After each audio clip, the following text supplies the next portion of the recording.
Leo tunaenda kushuhudia robo finali za kibabe katika michuano hii ya AFCON barani Afrika. Mali vs Senegal, lakini pia Kameruni vs mwenyeji Morocco. Mechi ambayo naamini hizi zinaenda kuwa ngumu sana siku ya leo katika upande wa mashindano hayo ya AFCON. Bwana, Mali na Senegal, moja ya mechi hii nategemea ambayo itakuwa na upinzani sana, basi ni hii ya Mali na Senegal. Kwanza Mali ambaye ikatoka katika hatua ya 16 kwa mikwaju ya penalty kuingia katika hatua ya robo finali, lakini pia Senegal ameingia katika hatua ya robo finali kwa kupata ushindi mzuri sana wa goli 3-1.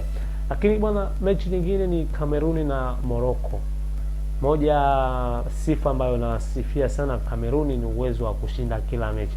Bwana, katika mashindano Kameruni miongoni mwa timu ambazo zinafanya vizuri sana. Kwa naamini siku ya leo mechi hizi za robo finali za AFCON zinakuwa mechi nzuri sana. Na atakaingia siku ya leo basi afanikiwa kushinda, anaenda katika hatua nyingine ya nusu finali. Kwa hiyo hizi mechi za leo naamini zitakuwa ni mechi nzuri sana hii katika kombe hili la AFCON barani Afrika. Bwana, hii ni HSM Sport na mimi ni HSM.